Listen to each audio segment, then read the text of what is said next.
မင်္ဂလာပါဗျအခုလာလူသစ်ကလေးတွေ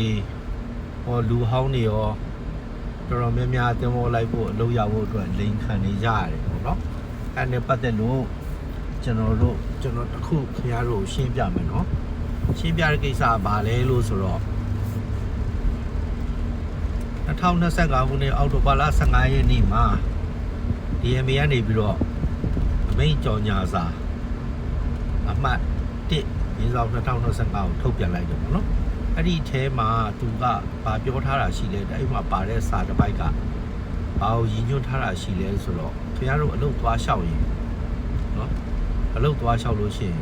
SRPS license တရားဝင်ရှိလားမရှိလားဆိုတာကိုစစ်ဆေးလို့ရမယ်အချက်တစ်ခုပါလာတယ်အဲ့ဒါဘာလဲလို့ဆိုတော့ SRPS license ရထားပြီးတော့တင်မောသားကိုပြည်ပပို့မယ်ဆိုရင်ပေါ့နော် SRPS license ရထားတဲ့ကုမ္ပဏီအနေနဲ့များမြင်သာတဲ့နေရာမှာပေါ့နော်သူ့ရုံးခန်းမှာဒီ SRPS license ကိုချိတ်ဆွဲပြသထားရမယ်လို့ဖော်ပြထားတယ်ပေါ့နော်ဒါကတစ်ချက်အကယ်၍သူကအဲ့ဒီ SRPS ကရုံးခွဲရှိလို့ DMA ကိုသူကခွင့်ပြုမိန့်ယူတော့ရုံးခွဲဖွင့်ထားတယ်ဆိုရင်လေ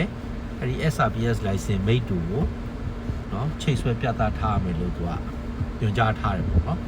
အဲ့တော့ခင်ဗျားတို့ကဘာသိလို့ရမလဲဆိုတော့ခင်ဗျားတို့ဘာလုပ်တင်လဲဆိုတော့အလုပ်သွားလျှောက်တိုင်းမှာအဲ့ဒီ SRPS license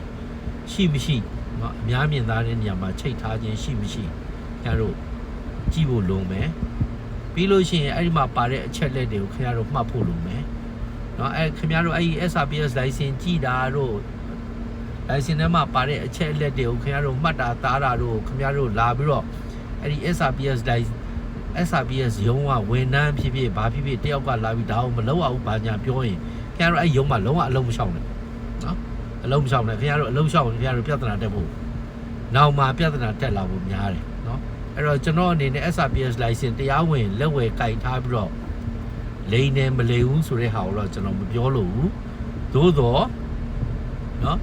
လိန်မဲ့လူက SRPS license ရှိထားလဲလိန်ပါပဲနော်အဲ့တော့ခင်ဗျားတို့အဲ့ဒါတွေသတိထားဖို့လိုလိမ့်မယ်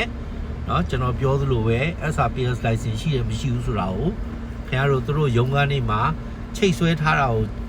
ရှိလားမရှိလားကြည့်ခြင်းအပြင်ခင်ဗျားတို့ပထမဦးဆုံးနော်သုံးသပ်နိုင်မယ်မရှိဘူးဆိုတော့ SRPS license မရှိလို့ပေါ့နော်ရှိတယ်ဆိုလို့ရှိရင်တော့ SRPS license တရားဝင်ရထားလို့ပေါ့သို့တော့အဲ့ထက်မှပါတဲ့အချက်လက်ကိုခင်ဗျားတို့